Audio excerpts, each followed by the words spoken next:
Leur opium, à eux, c'était le jeu.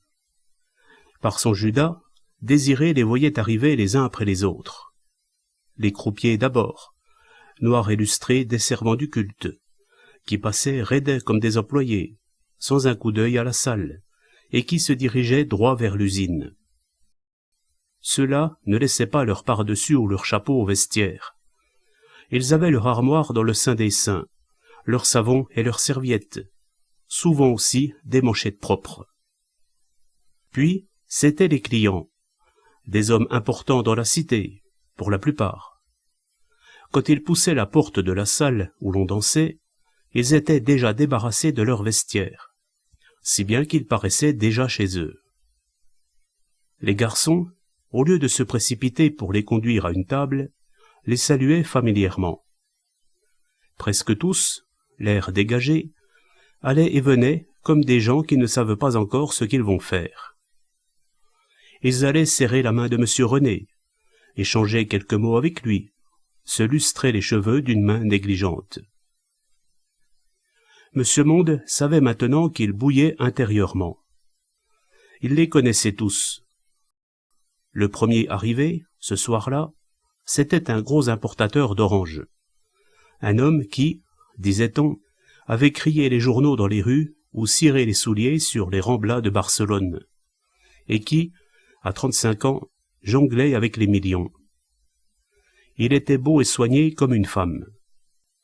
Toutes les entraîneuses de la maison le regardaient avec désir ou avec envie. Il leur souriait, les dents belles et brillantes. Parfois, entre deux parties, il venait faire un tour dans la salle, commandait pour elle 2 ou 3 bouteilles de champagne, signe qu'il avait gagné, mais on ne lui connaissait pas de maîtresse. Il y avait aussi le maire d'une ville voisine, qui, craignant d'être vu, passait en coup de vent. C'était un maigre, un torturé. À la table de jeu, il avait des tics et il était superstitieux. Une seule femme, mais qu'on traitait, qu'on considérait respectueusement comme un homme, une femme de 50 ans qui avait monté une importante affaire de nouveautés et qui ne laissait pas passer un soir sans venir s'attabler devant le tapis vert. Beaucoup, presque tous, ressemblaient au Monsieur Monde de naguère. Le corps soigné, la peau rose, rasée de près, ils étaient vêtus de drap fin, de souliers qui gantaient le pied, et ils avaient atteint l'âge où l'on prend de l'importance. Souvent même, celui où le poids des responsabilités l'emporte dans la balance. Ils avaient des bureaux, des employés, des ouvriers. Avocats ou médecins, ils possédaient une clientèle riche et étendue. Tous avaient aussi un foyer, une femme, des enfants, et tous, irrésistiblement, le soir, à certaines heures quasi mystiques, se levaient de leur fauteuil, comme touchés par un charme. Rien ne pouvait les retenir. Vraisemblablement, certains mentaient-ils, inventaient-ils, pour chaque soir, un nouvel alibi, une nouvelle obligation professionnelle ou mondaine. D'autres n'évitaient pas la scène, les reproches, le mépris, la colère d'une femme qui ne pouvait pas les comprendre, et ils arrivaient le front plissé, la démarche de travers, honteux d'être là, honteux d'eux-mêmes. Aucun d'eux ne savait que, derrière un petit Judas rond, un homme comme eux les observait. Restaient les naïfs, les simples, les fanfarons, les étrangers, que des rabatteurs amenaient comme au bout d'un fil, qu'on faisait boire à une table avant de les pousser tout doucement vers l'usine pour une partie plus ou moins truquée. Et enfin, ceux qui ne jouaient pas, que le jeu ne tentait pas, qui prenaient au sérieux la grande salle pleine de femmes et qui, pendant des heures, y exaspéraient leur concupiscence. Monsieur Monde les voyait, 100 fois dans la soirée, se pencher sur leur compagne d'occasion, Julie, Charlotte ou une autre, et il savait les mots qu'ils prononçaient. Le mot plutôt. Partons. Et elle le répondait, sans jamais se lasser, avec toujours la même innocence. Tout à l'heure. Le directeur ne me laisserait pas sortir. Il est sévère. Nous avons un contrat. Il fallait boire. Les bouteilles de champagne se succédaient. Les fleurs, les boîtes de chocolat, les fruits. Tout cela était truqué. Et quand l'heure arrivait enfin, quand le petit jour était proche, quand, parfois, le soleil était levé, l'homme, tout à fait ivre, était poussé dehors. Rarement la femme l'accompagnait à son hôtel, où, d'avoir trop bu, il était incapable de s'assouvir.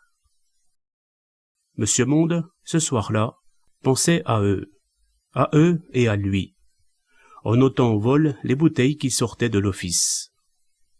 Il pensait aussi à Thérèse.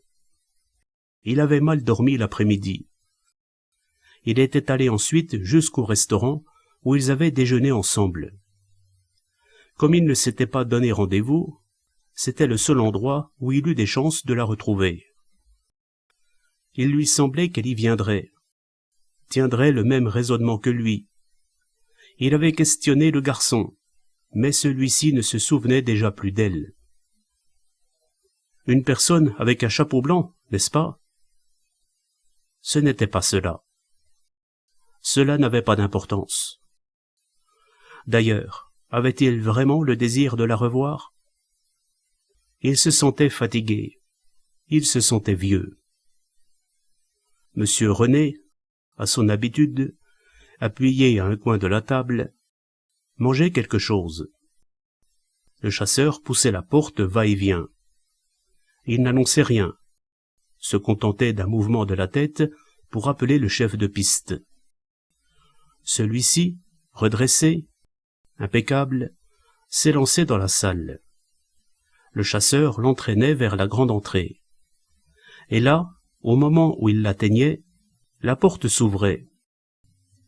C'était Thérèse que M. Monde voyait surgir. Une Thérèse que, désormais, on ne tenait plus à laisser pénétrer au Monico. C'était visible. M. René, sans en avoir l'air, lui barrait le passage. Elle lui parlait. Elle était humble. Il faisait non de la tête. Qu'est-ce qu'elle pouvait bien lui demander? M. René avançait peu à peu pour lui faire franchir la porte en sens inverse. Mais elle déjouait la manœuvre. Les femmes, qui avaient compris qu'il se passait quelque chose, et qui, elles, avaient peut-être deviné, regardaient toutes de ce côté avec curiosité. Thérèse suppliait encore. Puis, elle changeait de ton, menaçait. Elle voulait passer, s'adresser à quelqu'un d'autre. Cette fois, M. René, au sang nègre, lui posait une main sur l'épaule. Elle le repoussait et désirait coller son visage au Judas. Qu'est-ce qu'elle pouvait lui crier avec tant de véhémence? Et pourquoi d'eux-mêmes les garçons se rapprochaient-ils stratégiquement pour prêter main forte à leur chef? Comment avaient-ils pu deviner ce qui allait se passer? Soudain, en effet, alors que les deux mains de M. René la poussaient avec lenteur, elle se redressait, elle criait, le corps tendu, le visage méconnaissable, hurlant sans doute de grossières injures ou des menaces. Sans que Désiré pût savoir comment cela s'était fait, il la voyait par terre, se tordant littéralement dans une crise de nerfs frénétique. Et eux, les maîtres d'hôtel en noir et les garçons en tablier blanc, se penchaient sans s'émouvoir, la soulevaient, la portaient dehors, tandis que la musique continuait, imperturbable. M. Monde regarda Julie et la trouva indifférente. Un garçon, qu'il n'avait pas entendu entrer dans l'office, soupira philosophiquement. « Vaut mieux qu'elle aille piquer sa crise sur le trottoir. Elle est sûre de finir sa nuit au poste. » Quelle crise? C'est la morphine qui lui manque. Alors, il se laissa glisser de sa haute chaise, abandonna son espèce de pupitre et se dirigea vers l'escalier de service aux murs sordides. À mi-chemin, il se mit à courir, car il avait un détour à faire pour atteindre l'entrée principale. De loin, dans l'obscurité, il vit 2 ou 3 des gens du Monico qui, du seuil, regardaient une silhouette qui s'éloignait, qui s'arrêtait, qui se retournait pour leur tendre le poing et leur crier encore des injures. Il prit le bras de son ancienne femme. Celle-ci sursauta, ne le reconnut pas d'abord, voulut se débattre. Puis elle vit son visage et éclata d'un rire répugnant. « Qu'est-ce que tu veux, toi? Tu m'as suivi, hein? T'es encore plus voyou que les autres. Tais-toi, Thérèse. » Il apercevait des silhouettes au coin de la rue. Ils allaient croiser des passants. C'étaient peut-être des sergents de ville. « C'est vrai, je n'ai qu'à me taire. Tu m'as payé à déjeuner. Je te dois de la reconnaissance. Et tu m'as donné de l'argent. Hein? Dis-le donc, que tu m'as donné de l'argent. Mais tu as eu soin de me laisser en plan dans la rue. Le reste, tu t'en fous. » Il ne lui lâchait pas le bras, et il était étonné d'y sentir tant de vigueur. Elle se débattait toujours, lui échappait, se mettait à courir, et il la rattrapait. Elle se retournait vers lui crachait au visage. « Laisse-moi, te dis-je. J'en trouverai. Il faut que j'en trouve. Ou alors... »« Thérèse. Crapule. Thérèse. » Elle avait le visage convulsé, les yeux fous. Il la vit s'abattre sur le trottoir, à ses pieds, essayer de labourer le pavé de ses ongles. « Écoute, Thérèse, je sais ce que tu veux. Viens. » Elle n'entendait pas. Les gens qui avaient tourné le coin passaient près d'eux, s'arrêtaient un instant. Une femme murmurait « C'est honteux ». Une autre, plus âgée, disait aux 2 hommes qui les accompagnaient « Venez ». Ils s'en allaient à regret. « Relève-toi. Suis-moi. Je te promets. »« T'en as ? » ?»« Je n'en ai pas, mais j'en trouverai. »« Tu mens. »« Je te jure. » Elle ricanait, les nerfs malades. Elle le regardait, les yeux agrandis, partagés entre la méfiance et l'espoir. « Qu'est-ce que tu me donneras ? » ?»« De la morphine. »« Qui est-ce qui te l'a dit ? » Elle se relevait. Elle avait inconsciemment des gestes de petite fille, s'aidant de ses mains. Elle vacillait. Elle pleurait. « Où veux-tu me conduire ? » ?»« Chez moi. »« Où ça, chez toi ? T'es sûr que tu ne vas pas me conduire à l'hôpital ? On me l'a déjà fait une fois. Je serais capable. »« Mais non, viens. »« C'est loin ? Allons ensemble chercher de la morphine. »« Non, quand tu seras plus calme. Je te donne ma parole d'honneur de t'en apporter. » C'était grotesque, tragique et laid. La scène perdait de son intensité.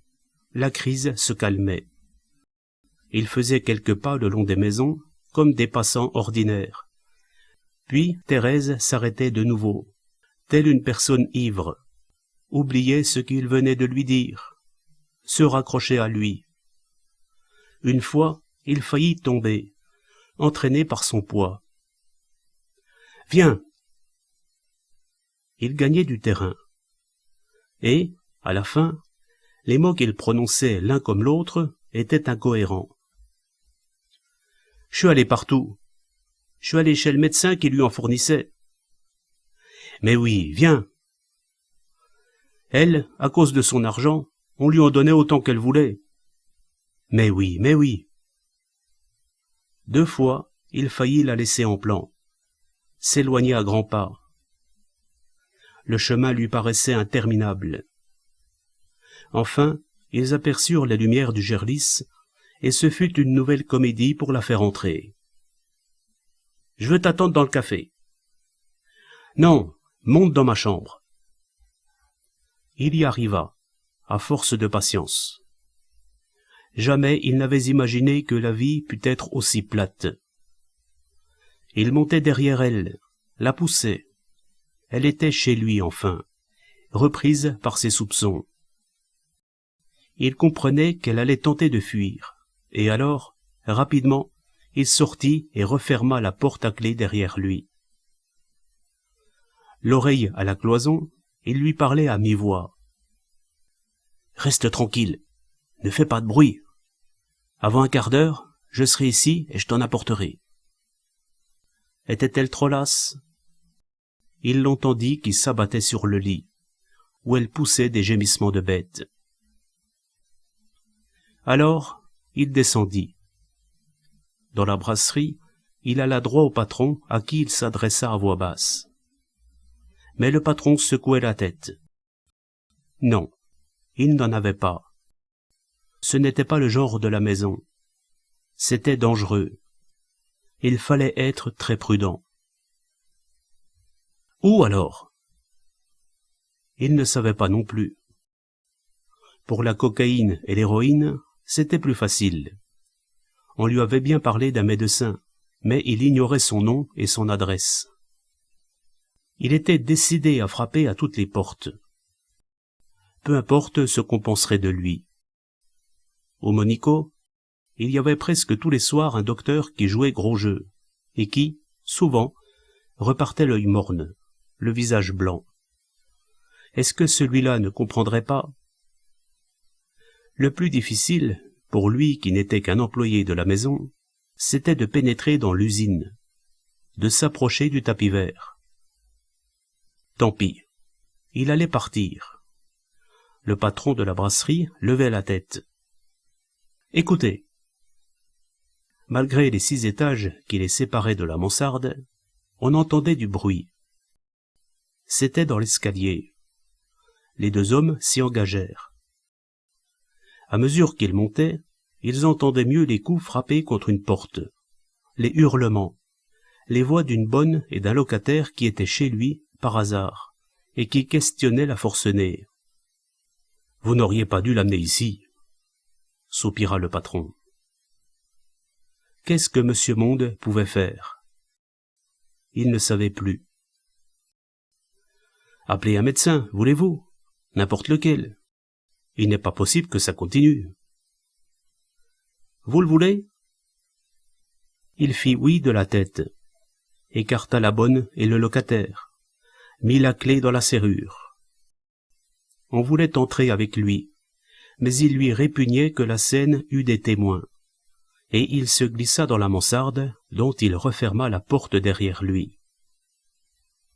Le quart d'heure qu'il passa alors, en tête-à-tête avec celle qui avait jadis des yeux si candides, et à qui il avait fait 2 enfants, il ne le raconta jamais. Peut-être parvint-il à ne plus y penser. Le locataire, un musicien de jazz qui gardait la chambre depuis quelques jours parce qu'il avait une pleurésie, était allé se recoucher. Seule, la bonne n'avait pas quitté le palier. Ce fut avec soulagement qu'elle entendit le pas du médecin dans l'escalier. Quand on ouvrit la porte, Thérèse était étendue en travers sur le lit, les jambes pendantes.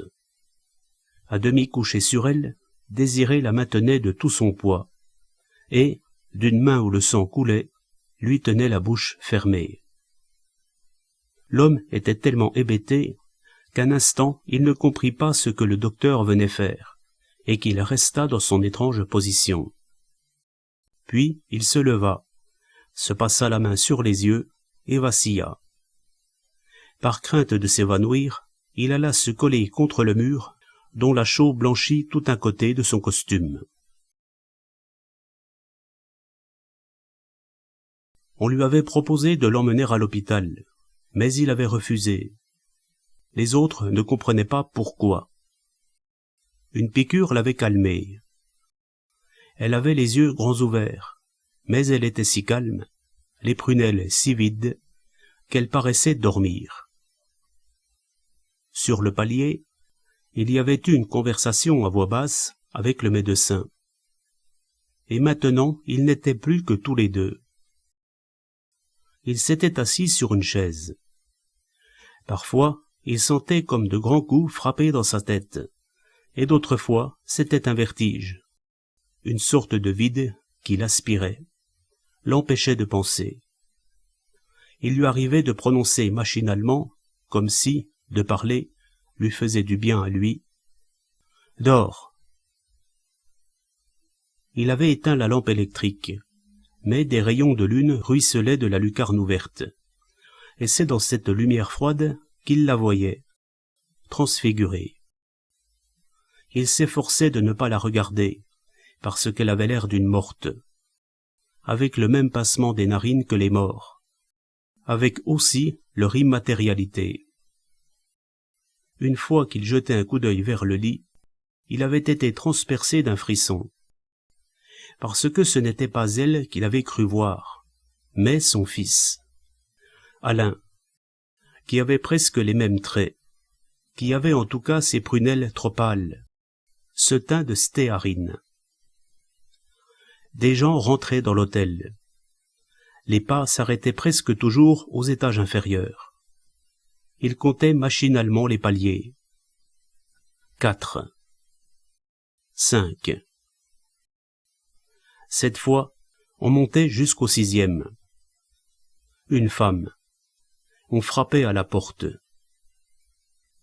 Il comprit que c'était Julie. « Entre !» Elle fut saisie par l'obscurité, par l'étrangeté de ces deux êtres. La femme couchée, les yeux ouverts, l'homme assis sur une chaise, la tête entre les mains. Elle commença à voix basse. Est-ce que... Elle n'osait pas achever. Est-ce qu'elle est morte? Il hochait la tête, se levait avec peine. Il allait falloir donner des explications. Mon Dieu, que tout cela était compliqué. Il l'attirait vers la porte, vers le palier. « Qui est-ce? Tu la connaissais? On m'a dit au Monico.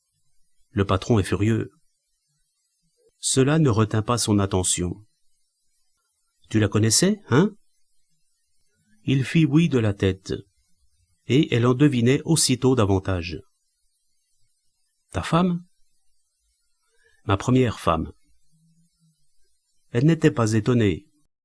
Au contraire, on aurait dit qu'elle avait toujours soupçonné une histoire dans ce genre-là. « Qu'est-ce que tu vas faire? » Je ne sais pas. Demain, ce sera recommencé. Nous, on les connaît. Oui. Qui est-ce qui t'en a donné? Le médecin. Quand ce sera son heure, elle remettra ça. Je sais. Il m'en a laissé une ampoule. C'était extraordinaire. Les mots, les phrases, les faits eux-mêmes, les réalités, en somme, n'avaient plus pour lui aucune importance. Il était lucide et s'en apercevait. Il savait qu'il répondait convenablement à toutes les questions, qu'il se conduisait comme un homme normal.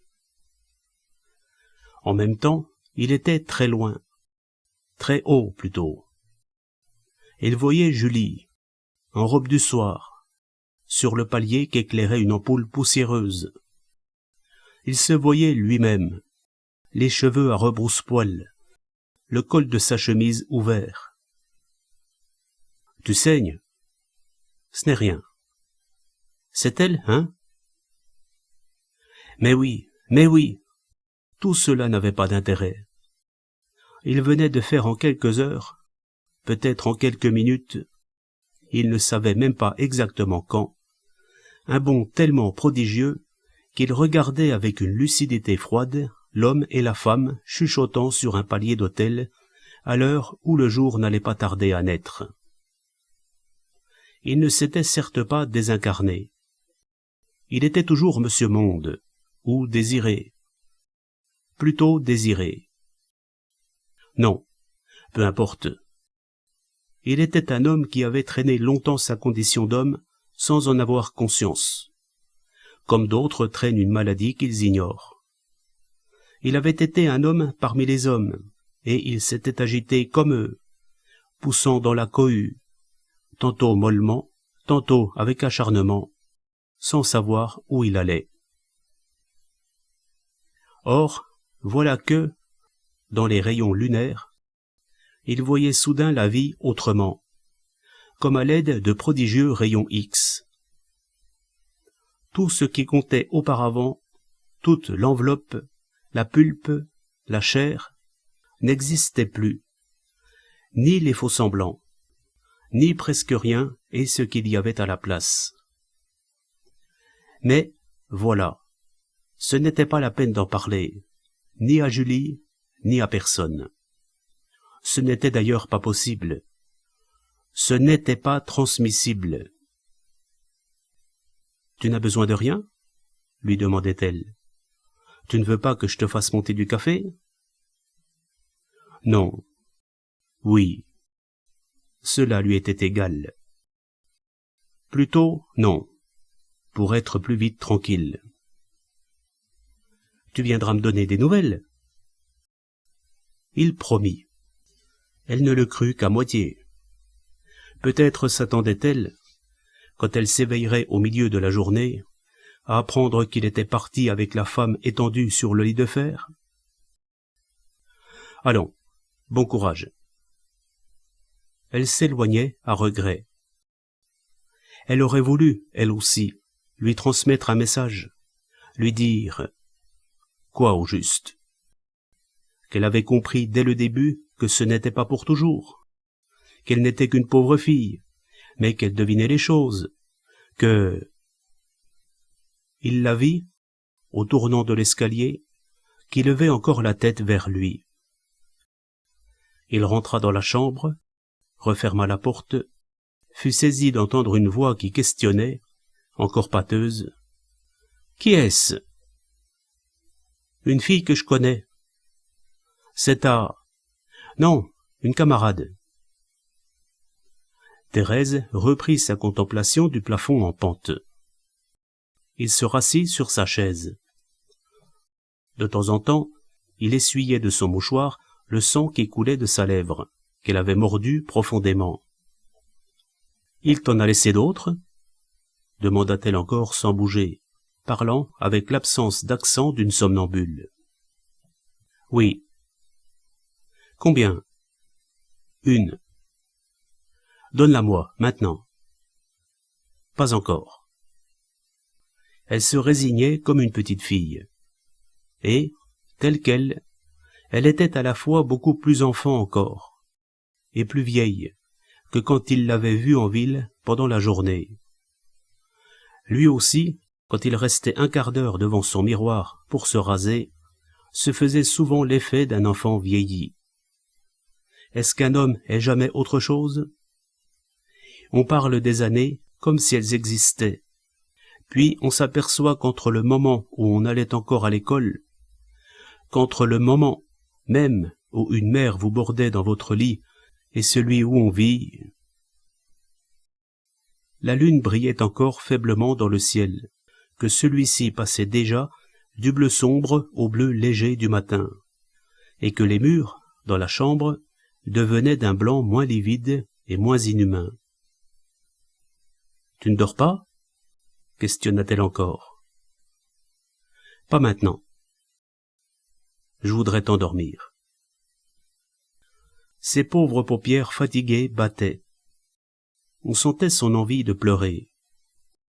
Elle était beaucoup plus maigre qu'autrefois. C'était une vieille femme qui n'avait presque plus de corps.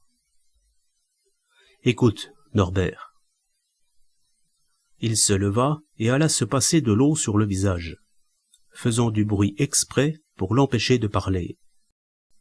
Cela valait mieux ainsi. « Tu ne m'écoutes pas ? À quoi bon ? Tu m'en veux beaucoup ? Non, essaie de dormir. Si tu me donnais la seconde ampoule... Non, pas avant 9 heures. Quelle heure est-il ? il chercha sa montre qu'il avait déposée quelque part, et qu'il fut un certain temps à trouver. 5h30. Bien. Elle attendait, résignée. Il ne savait que faire, ni où se mettre. Il écoutait, pour se distraire, les bruits familiers de l'hôtel, dont il connaissait presque tous les locataires. Il savait qui entrait, reconnaissait des voix qui ne lui parvenaient que comme de faibles rumeurs. Il vaudrait mieux me laisser mourir. Le médecin l'avait prévenu. Tout à l'heure déjà, quand il était là, elle leur avait joué cette comédie, mais à chaud. Alors, au plus fort de la crise, elle s'était jetée sur des ciseaux qui traînaient, et elle avait essayé de se taillader le poignet. Maintenant, cela la reprenait, à froid, et il n'en était pas ému. Elle insistait. « Pourquoi ne me laisses-tu pas mourir ?»« Dors. Tu sais bien que je ne peux pas dormir comme ça. » Tant pis. Il allait en soupirant s'accouder à la lucarne, où il retrouvait ses toits rouges et les bruits du marché aux fleurs qui commençaient. C'était l'heure où son gardien de nuit, rue Montorgueil, réchauffait, dans son cagibi, son café du matin. Le café était dans une petite cafetière d'émail bleu. L'homme le buvait dans un bol paysan à grosses fleurs. Les halles battaient leur plein. Et pendant des années, un peu plus tard, dans un lit de 2 personnes, rue Balu, il s'était réveillé lui-même, toujours à la même heure, s'était glissé hors du lit où une femme maigre et dure restait étendue après son départ. Tandis qu'il faisait sa toilette avec un soin méticuleux, comme il faisait toute chose, un réveil se déclenchait au-dessus de sa tête, et un grand garçon qui était son fils s'étirait dans son lit, bâillait, se levait, la bouche pâteuse, et les cheveux hirsutes. Est-ce que sa fille, maintenant qu'il n'y était plus, s'était raccommodée avec sa belle-mère? Sans doute que non. Et, quand elle avait besoin d'argent, elle ne savait plus à qui s'adresser. C'était drôle. Elle avait 2 enfants. Elle devait les aimer comme toutes les mères, ou peut-être cela n'existe-t-il pas réellement. Et pourtant, elle vivait sans se préoccuper d'eux, passant une partie de ses nuits dehors avec son mari. C'était la première fois, depuis sa fuite, qu'il pensait à eux d'une façon aussi précise. On pourrait même dire qu'il n'y avait pas pensé du tout. Il ne s'attendrissait pas. Il était froid. Il les voyait les uns et les autres tels qu'ils étaient. Il les voyait beaucoup mieux qu'avant, quand il les rencontrait presque chaque jour. Il ne s'indignait plus. « À quoi penses-tu ?»« À rien. »« J'ai soif. »« Tu veux que j'aille te chercher du café ?»« Si tu veux bien. » Il descendit, en pantoufles, la chemise toujours entr'ouverte sur sa poitrine. La brasserie était fermée. Il dut sortir. Il entrevit au bout de la rue un morceau de mer. Il se dirigea vers un petit bar. « Vous me donnerez un petit pot de café et une tasse. Je vous les rapporterai tout à l'heure. »« C'est pour le Gerlis ?»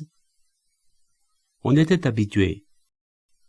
Les gens du Gerlis avaient toujours quelque chose à aller chercher dans le voisinage aux heures les plus inattendues.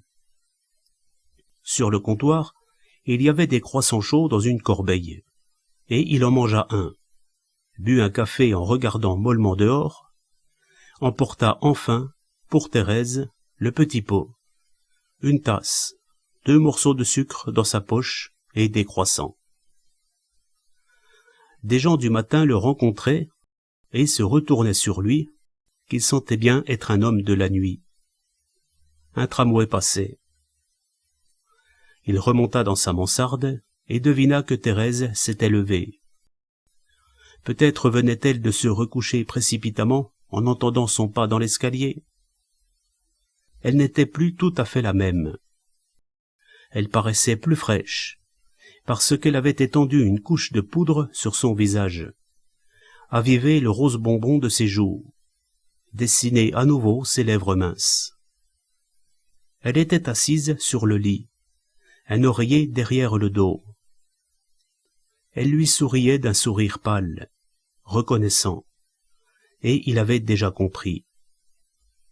Il posa le café et les croissants sur la chaise, à sa portée. « Tu es bon, » disait-elle. Il n'était pas bon. Elle le suivait des yeux. Ils pensaient tous les deux à la même chose. Elle avait peur. Il ouvrait le tiroir de la table de nuit et, comme il s'y attendait, il ne retrouvait pas l'ampoule. La seringue était là, montée, encore mouillée. Avec une moue suppliante, elle balbutiait. « Il ne faut pas m'en vouloir. » Il ne lui en voulait pas. Il ne lui en voulait même pas. Et, quelques instants plus tard, cependant qu'elle buvait son café, il découvrait l'ampoule vide qui brillait sur le toit en pente, un peu en dessous de la lucarne.